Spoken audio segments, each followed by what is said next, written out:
बिस्मिल्लाहिर्रहमानिर्रहीम। अस्सलाम वालेकुम। मैं अपनी खाला के पास शहर चली गई। खाला अकेली रहती थी तो खाला रोज़ाना मेरे साथ सोती और एक बर्तन में काले रंग का तेल लाती और कहती, इसको तुम्हारे पाँव के नीचे लगाऊंगी, देखना तुम खूबसूरत हो जाओगी और जल्दी शादी भी हो जाएगी। वो जैसे ही पाँव के नीचे तेल लगाती तो मुझे नींद आने लगती और सुबह उठती तो बदन टूट रहा होता। एक दिन नौकरानी को पैसे देकर कमरे में छुपा दिया। नौकरानी ने सुबह जो राज बताया, मेरे तो रोंगटे खड़े हो गए, क्योंकि खाला तो मेरे साथ। मैं सुबह सोकर उठती तो मेरा बदन टूट रहा होता और मुझसे खड़ा तक ना हुआ जाता। मैं अच्छी भली शहर आई थी, लेकिन यहाँ आकर मुझे न जाने क्या हो गया था। मैं सारा वक्त थकी थकी सी रहती और रात होते ही बिस्तर पर गिरकर ऐसे सोती कि बस सुबह ही खबर लेती। मुझे समझ नहीं आ रहा था कि मेरे साथ ये क्या हो रहा है। एक दिन जब मैं सोकर उठी तो मेरे बदन पर मौजूद लिबास तब्दील हो चुका था। मैं हैरत से उसे देखने लगी। मैंने खाला से पूछा कि मेरे कपड़े कैसे तब्दील हो गए। खाला कहने लगी कि तुम इसी कपड़ों में तो सोई थी। खाला की बात ने मुझे चौंका दिया, क्योंकि मुझे अच्छी तरह याद था कि मैंने ये कपड़े नहीं पहने हुए थे। मुझे किसी अनहोनी का एहसास हो रहा था, इसीलिए मैंने खाला के घर की नौकरानी को ज़बरदस्ती पैसे देकर इस बात पर राज़ी किया कि वो रात को मेरे कमरे में छुप जाए और जो कुछ देखे वो सुबह मुझे बयान कर दे। खाला की नौकरानी मुझसे पैसे लेकर इस बात के लिए राज़ी हो गई और अगली सुबह जो कुछ उसने मुझे बताया उसे सुनकर मेरे होश उड़ गए। मैं गांव से शहर अपनी खाला के घर कुछ दिनों के लिए रहने आई थी।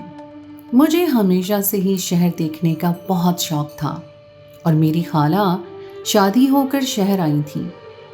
जब मैं उनके घर दाखिल हुई तो ये देखकर मेरी आंखें खुली रह गईं कि वो तो एक बहुत बड़े घर में रहती थी और उनके पास नौकर चाकर भी थे।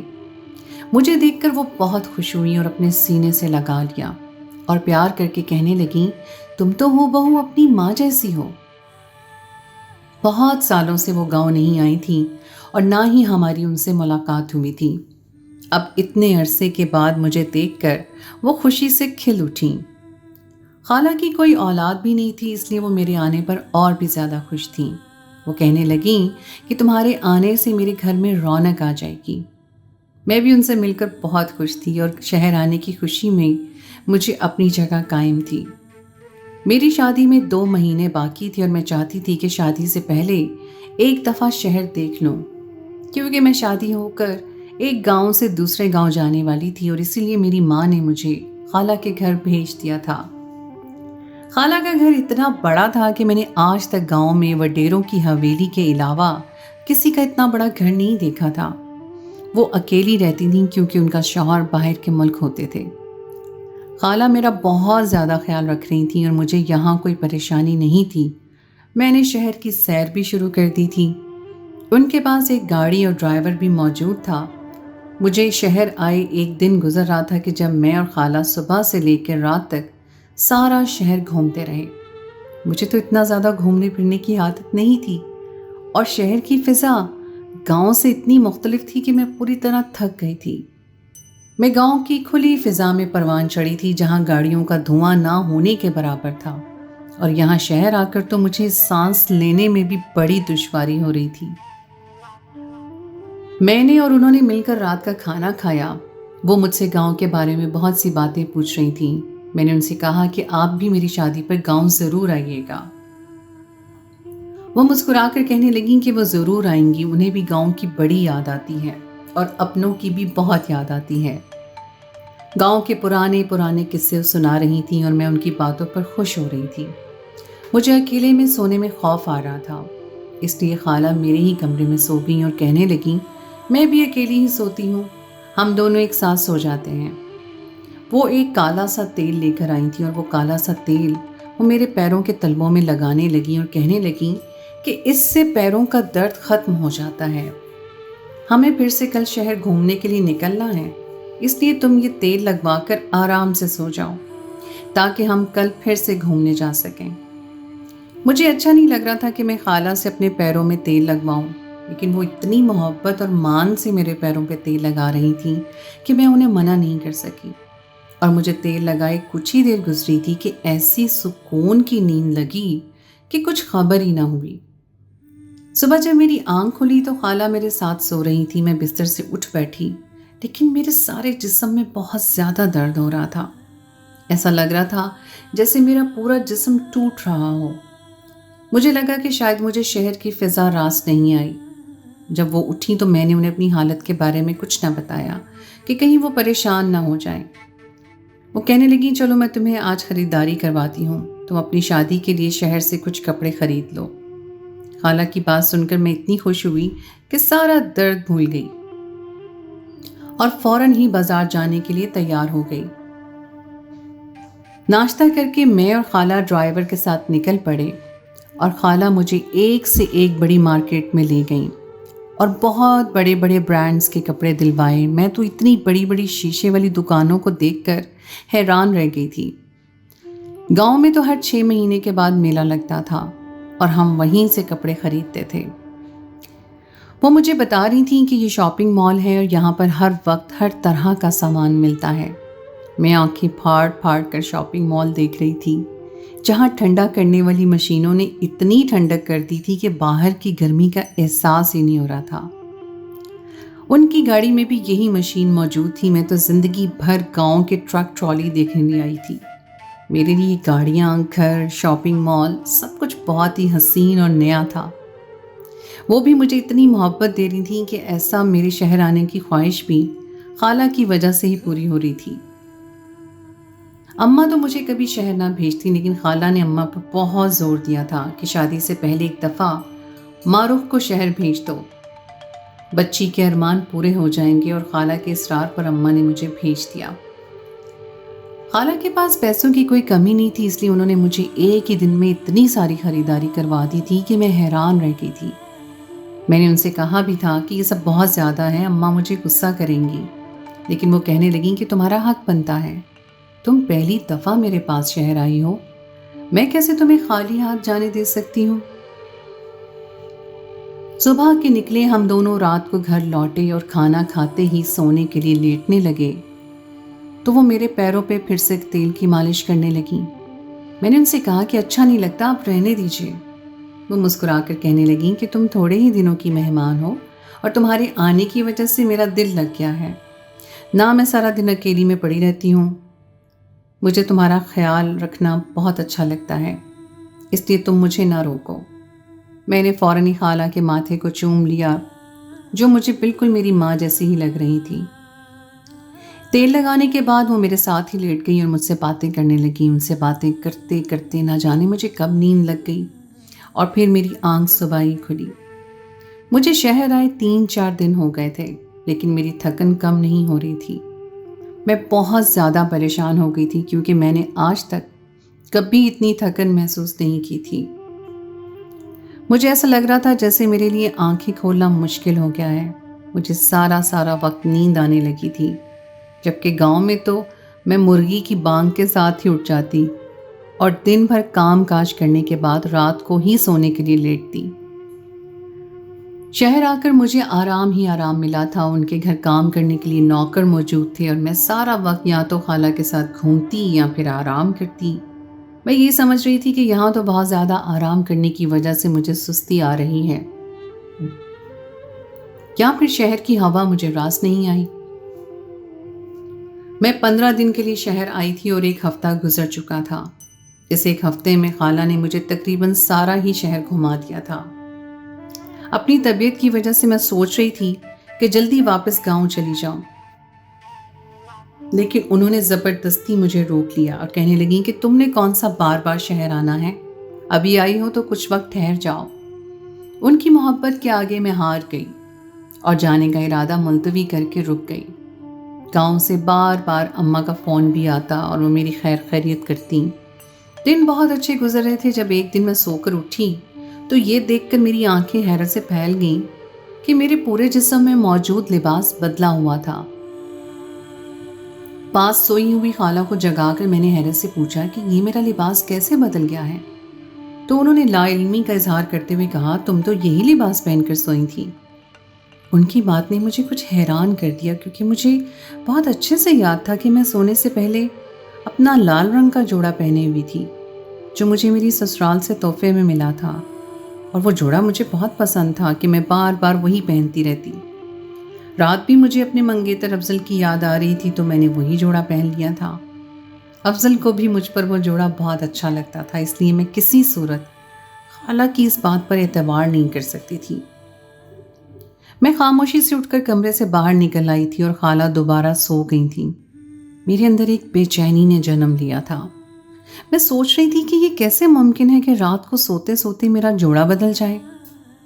कुछ सोचकर मैं वॉशरूम में गई तो मुझे ये देखकर हैरत हुई कि मेरा वो जोड़ा मैले कपड़ों की टोकरी में पड़ा है। कुछ तो ऐसा था जिससे मैं वाकिफ नहीं थी। मेरा बदन आज भी पूरी तरह टूट रहा था।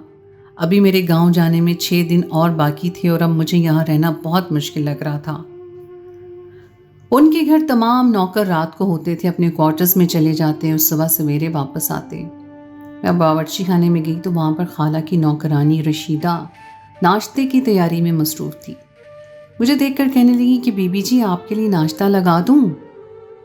खाला सो रही थी। मुझे यही वक्त मुनासिब लगा कि जब मैं रशीदा से बात कर सकती हूँ। मैंने रशीदा से कहा कि मैं तुम्हें बहुत सारे पैसे दूंगी, लेकिन बदले में तुम्हें मेरा एक छोटा सा काम करना होगा। वो भी गांव से थी और इसलिए मुझसे बहुत पसंद करती थी। रशीदा कहने लगी, बीबी जी आप हुक्म करें, मैं बगैर पैसों के ही आपका काम कर दूंगी। मैंने रशीदा को अच्छी तरह समझा दिया कि उसे क्या करना है।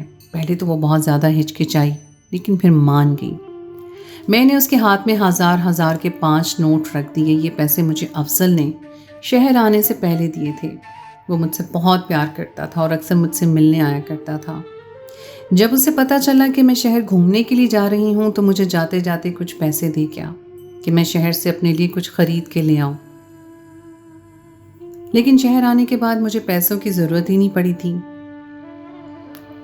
खाला ने खुद ही सब कुछ दिला दिया था और अब मैंने ये पैसे रशीदा को दे दिए थे और उसे कहा था कि वो रात को मेरे कमरे की अलमारी में छुप जाए और बस सुबह मुझे ये बता दे कि रात भर कमरे में क्या होता है। पहले तो रशीदा मेरी बात सुनकर हैरान हुई कि मैं ऐसा क्यों चाहती हूँ, लेकिन मैंने रशीदा से कहा कि कोई भी सवाल पूछे बगैर मेरा काम कर दो। इतने सारे नोट देखकर वो फौरन मान गई। मैंने उसे सख्ती से कह दिया कि खाला के सामने इस बारे में कोई बात ना करे। जब वो उठी तो एक दफ़ा फिर मुझे लेकर घूमने के लिए निकल पड़ी। हम दोनों सारा दिन घूम फिर कर थके हारे रात को घर आए और हमेशा की तरह सोने से पहले खाला ने फिर मेरे पैरों के नीचे काले तेल की मालिश की। एक दफ़ा फिर मैं गहरी नींद की वादियों में उतर चुकी थी। सुबह मेरी आंख हमेशा की तरह खाला से पहले खुल गई थी और जब मैं बावर्ची खाने में गई तो रशीदा वहाँ मौजूद थी। मुझे देखते ही वो मेरे पास आई और जो कुछ उसने उसे बताया मेरे रोंगटे खड़े हो गए। मैं सोच भी नहीं सकती थी कि मेरी खाला मेरे साथ ऐसा भी कर सकती है। उसने मुझे बताया कि आपके सोने के बाद एक आदमी कमरे के अंदर आया और मालकिन ने उसके साथ मिलकर आपको फर्श पर लिटाया। उन दोनों ने आपके गिर्द बहुत सारे दिए जलाए और कुछ पढ़ाई करने लगी, जिसकी वजह से आपका जिस्म तड़प रहा था। आपको ऐसा देख के लग रहा था जैसे आपको उनकी पढ़ाई से तकलीफ हो रही है। वो दोनों मिलकर सारी रात पढ़ाई करते रहे और उसके बाद आपको बिस्तर पर लिटा दिया गया और वो आदमी वापस चला गया। उसके बाद आपकी खाला सब कुछ साफ करके सोने के लिए लेट गई। उसकी बातों ने तो मेरे कदमों तले से जमीन निकाल दी थी। खाला मेरे साथ क्या कर रही थी मुझे कुछ इल्म नहीं था। अगली सुबह मैंने चुपके से खाला के कमरे की तेल की बोतल बदल दी और रात का खाना भी नहीं खाया। मुझे नहीं मालूम था कि मेरी नींद की वजह वो काला तेल था या फिर मेरे खाने में कोई ऐसी चीज़ मिलाई जाती थी कि जिसकी वजह से मुझे नींद आती थी। इसलिए मैंने खाना भी नहीं खाया और तेल की बोतल बदल कर सोने के लिए लेटने लगी तो खाला तेल की बोतल उठाई मेरे पास चली आई और मुझसे बात करते करते तेल की मालिश करने लगी। मुझे नींद तो नहीं लगी थी, लेकिन मैंने जानबूझकर सोने का नाटक किया था। मुझे सोए हुए कुछ ही देर गुजरी थी جب مجھے محسوس ہوا کہ کمرے میں خالہ کے علاوہ کوئی اور بھی موجود ہے، اور پھر خالہ نے اس کے ساتھ مل کر مجھے اٹھایا اور فرش پر لٹا دیا۔ میں آنکھیں بند کی اس طرح لیٹی رہی جیسے میں سو رہی ہوں۔ مجھے اپنے ارد گرد گرمی کا احساس ہو رہا تھا۔ میں جان گئی تھی کہ میرے پاس دیے جلائے گئے ہیں، اور پھر جیسے ہی ان دونوں نے پڑھائی کا عمل شروع کیا تو مجھے بہت زیادہ تکلیف محسوس ہونے لگی، اور مجبوراً اٹھ کر میں بیٹھ گئی۔ مجھے جاگتا ہوا پا کر خالہ کی تو جان ہی نکل گئی۔ وہ بے ساختہ کہہ اٹھی کہ معروف تم سوئی نہیں؟ میں نے کہا نہیں، میں آپ کی حقیقت جان چکی ہوں، لیکن اب آپ کے منہ سے سننا چاہتی ہوں کہ آپ میرے ساتھ کیا کرنا چاہتی تھیں۔ خالہ نے اس آدمی کو جانے کا اشارہ کیا تو وہ خاموشی سے کمرے سے نکل گیا۔ اسے دیکھ کر ایسا محسوس ہو رہا تھا جیسے وہ کوئی عامل ہو۔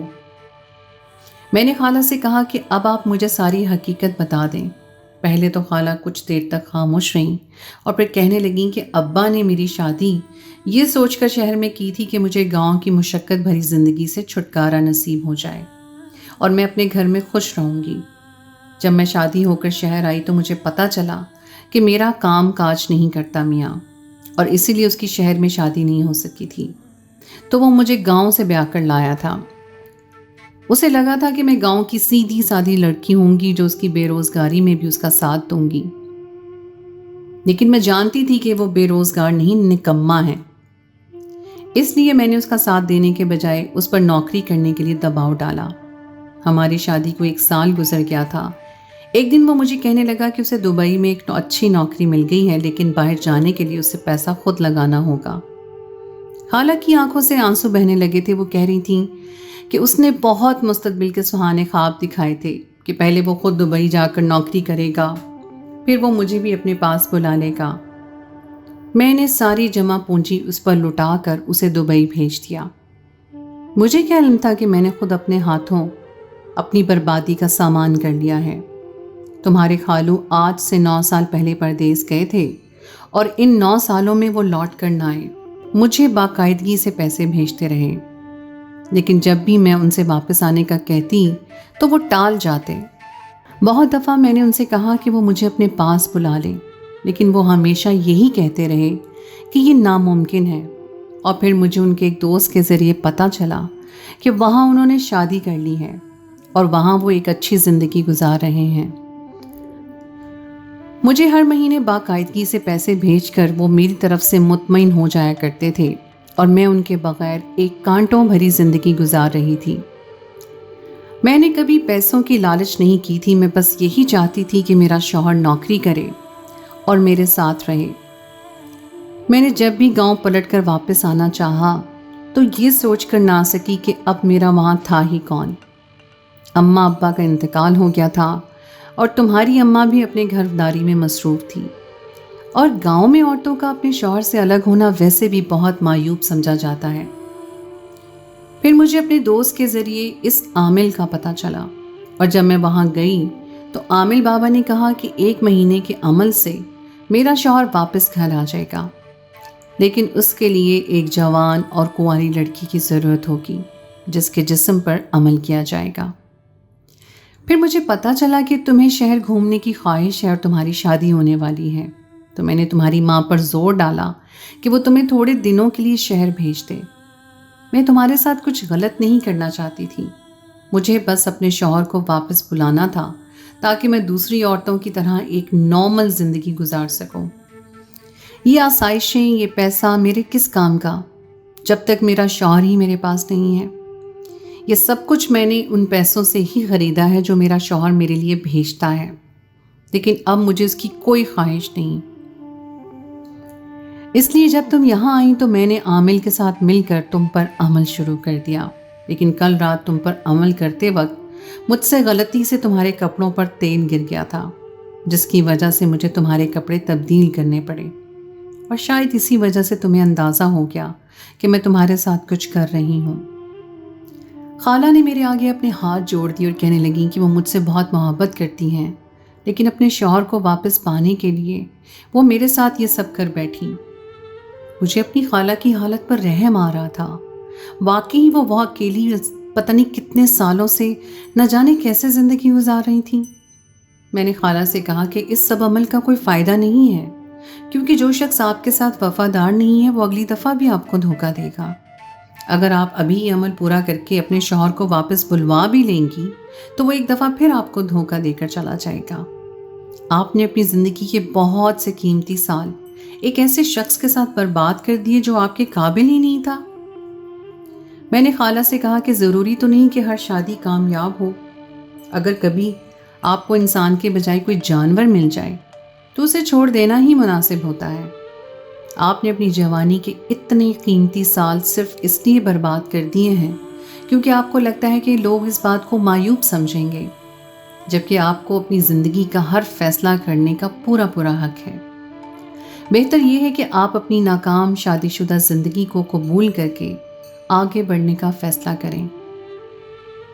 میری بات سن کر خالہ رونے لگی تھی۔